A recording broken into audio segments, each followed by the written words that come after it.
Cover पढ़िए। आप do not get involve कि साहब आपने 10 किताबें 20 किताबें पढ़नी है, आप 4 किताबें पढ़िए लेकिन ढंग से पढ़िए। और वो सभी को पता रहता है कि जो जिस व्यक्ति जो जिस एग्जाम की तैयारी करता है कि उस एग्जाम को क्रैक करने के लिए वो कौन सी 4 किताबें या 5 किताबें जरूर होती है, but do them sincere. Second, take it as an exam. ना उसको बहुत ज़्यादा इमोशनल होना चाहिए कि उससे अगर बहुत ज़्यादा इमोशनल होंगे तो let us be very practical about it. इस कमरे में 70 बच्चे बैठे हुए हैं, तो ऐसा तो है नहीं कि सबके 70 का सिलेक्शन हो जाए। तो you have to be very realistic about it कि साहब हाँ, हम में से कुछ ऐसे भी होंगे जिनका नहीं होगा। तो नहीं होने से पहले हमारे पास एक प्लान बी होना चाहिए। We should always have a plan B कि साहब ठीक है, हम लोग इस एग्जाम के लिए ट्राई कर रहे हैं, इस एग्जाम में नहीं होगा तो व्हाट इज प्लान बी। तो आप सब लोगों के अपने अपने प्लान बीज बने हुए हैं। तो कल को क्या होता है कि आपने बड़ी ईमानदारी से, बड़ी मेहनत से आपने 3-4, मुझे लगता है कि जैसा कि नाम है सिटीज़न लाइब्रेरी है और यहीं के सिटीजन्स की तरफ से इसको पहल की गई है, तो ये बहुत अच्छी पहल है। हमने एक प्रयास किया था, हमने एक राजकीय पुस्तकालय जनपद मुख्यालय में खोला था और एफर्ट्स किए थे कि साहब उसमें हम कुछ बच्चों के लिए पढ़ने का एक माहौल बना सकें। और मुझे अच्छी बात है कि वो तो एक ही हमने खोला, लेकिन उस प्रयासों से, यहाँ के स्थानीय संभ्रांत नागरिकों के प्रयासों से अब ये सिटीजन्स लाइब्रेरी का भी मुझे बताया गया शायद 21 या 22 अब यहाँ पे खुल चुकी हैं। तो सराहनीय प्रयास है। आजकल की यंग जनरेशन है, उनके पास मतलब हमारे पास इन्फॉर्मेशन बहुत है लेकिन एक पढ़ने का माहौल नहीं मिल पाता है। घर आजकल छोटे हो गए हैं, घरों में डिस्टर्बेंसेस बहुत होती हैं, टीवी है, मोबाइल है। तो इस तरह की रीडिंग रूम्स का जो एक कॉन्सेप्ट है, ये बहुत बढ़िया एक एफर्ट है जहाँ के बच्चे आ सकें।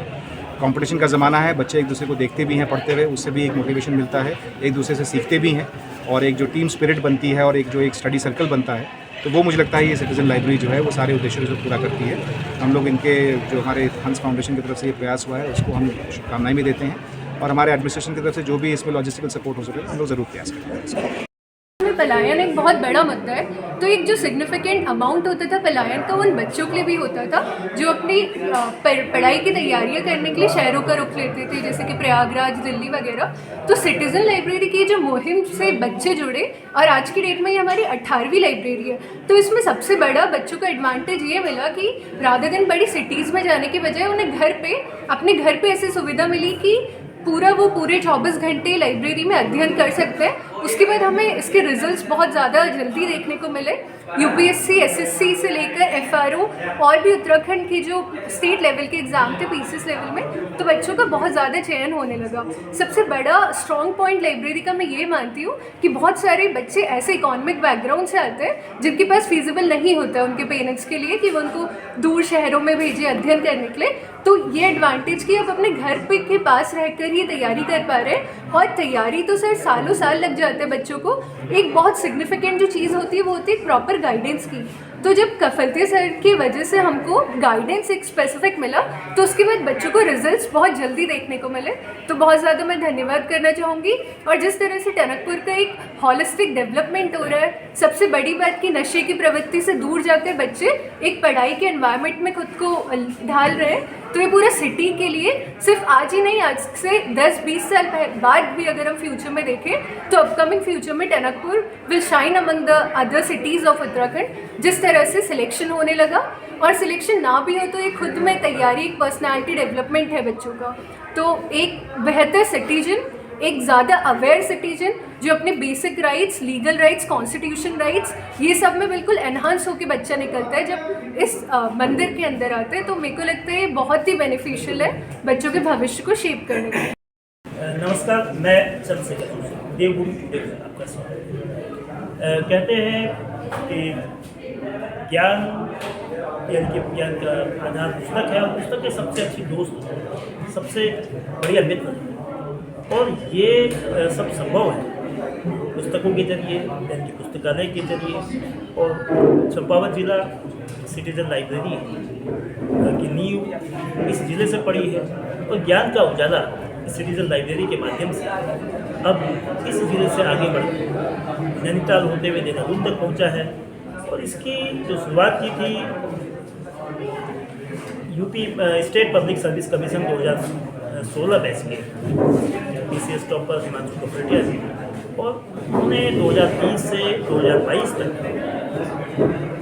टनकपुर में SDM रहते हुए टनकपुर तहसील परिषद से अक्टूबर 2020 में सिटीजन लाइब्रेरी की शुरुआत की, और आज ये कारवा इस जिले में 18 लाइब्रेरी तक पहुंच चुका है।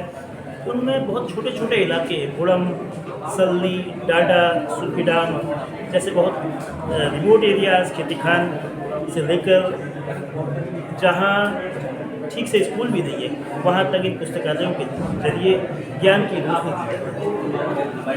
सिटीजन लाइब्रेरी के संचालन में इस शुरू से जुड़े हुए हैं, और GA पहाड़ समिति के जो डिस्ट्रिक्ट कोऑर्डिनेटर चंपावत के अनिल चौधरी पिंकी जी वो हमारे साथ हैं, और इस लाइब्रेरी जिसका आज जिलाधिकारी नवनीत पांडे ने इनॉग्रेशन किया, तो उसमें जानने के लिए तहसील परिषद से सिटी में ही लाए सिटीजन लाइब्रेरी, इसमें क्या सुविधाएं बच्चों के लिए हैं, कितनी कैपेसिटी है?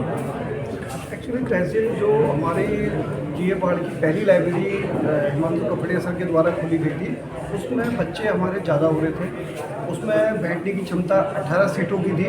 जो बच्चे हमारे ऊपर जो तहसील का हॉल था उसमें पढ़ लेते, तो हमने इन लोगों की सुविधा को देखते हुए इस प्रांगण में 75 सीटों का हमने इसकी बनाई है हमने, ताकि इसमें 75 बच्चे आराम से अपने बैठ सके। और तहसील में भी क्या नाम है, ये डिस्टर्ब हो जाते थे, कभी कोई कुछ हो जाती थी, दिक्कत हो जाती थी वहाँ, तो उनकी सुविधा के लिए हम लोगों ने ये आर्थिक सहयोग से, और जो हमारे GA पहाड़ सिटीजन लाइब्रेरी को संचालित कर रहे हैं, जो लोग डोनेशन कर रहे हैं हम लोगों को, मैं उनका भी आपके चैनल से धन्यवाद करना चाह रहा हूँ कि वो लोग हमको इतना कर रहे हैं, क्योंकि ये भी पूरा गेटअप बनने में अच्छा खासा लगा। 1.5 महीना मेरे को लग गया है इसमें, 1.5 महीने से मैं लगा हूँ इसमें, 1.5 महीने से मैं काम करा रहा हूँ।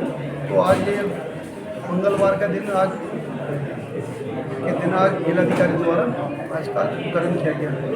क्या टाइमिंग दिन में के अलावा रात में भी खुलेगा? टाइमिंग इसमें सर ऐसा इसमें कुछ बच्चे हमारे ऐसे हैं जो दिन में जॉब कर रहे हैं, जो दिन में दुकानों में काम कर रहे हैं, जो परीक्षाओं की तैयारी कर रहे हैं, तो हम उनको सीट देंगे सर, क्योंकि हमारा मेन उद्देश्य है कि भाई अगर हमने लाइब्रेरी खोली है तो उसमें ज़्यादा से ज़्यादा बच्चे इसका प्रतिभाग करें।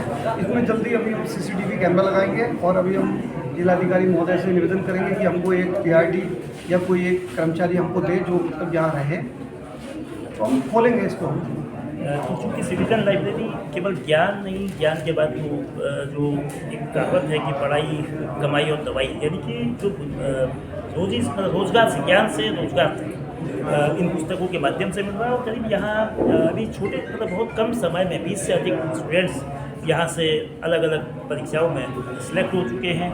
तो अब इसमें बच्चे आगे बढ़े हैं, उनके लिए बुक्स की और जो इंफ्रास्ट्रक्चर है, तो एडमिनिस्ट्रेशन से क्या उम्मीद, क्या अपेक्षा रखेंगे, और जो वॉलंटियर्स हैं, जो सिविल सोसाइटी जो है, उससे आप क्या उम्मीद रखते हैं? सर एक्चुअली इस पर हमने सर 1-2 पुस्तक दान अभियान चलाया है, तो उसमें हम जैसे किसी का जन्मदिन है, किसी की सालगिरह है, कुछ इस टाइप के फंक्शन होते हैं, तो सर उसमें हम 2 किताबें उनसे हम लेते हैं। और जो बच्चे हमारे जॉब में लग गए हैं, जो नौकरी कर रहे हैं, तो वो लोग भी हमारी, हम कभी किसी चीज़ के लिए कहते हैं तो वो मना नहीं करते, तो वो हेल्प करते हैं बच्चे। ये एक लाइब्रेरी नहीं है, परिवार है, हम इसको चाह रहे हैं कि बड़े और बड़े करें। सिटीजन लाइब्रेरी का ये कारवा जो ज्ञान का उजाला है, पूरे उत्तराखंड में विस्तार पाए, और उससे चूँकि ये चंपावत के टनकपुर में से शुरू कारवा विकास नगर तक पहुंचा है, और ये जितना फैलेगा केवल न केवल सिटीजन बल्कि हर व्यक्ति इससे किसी न किसी रूप में लाभान्वित होगा ज्ञान के स्तर पर, और उनके अवसरों को वो सफलता में तब्दील कर देंगे।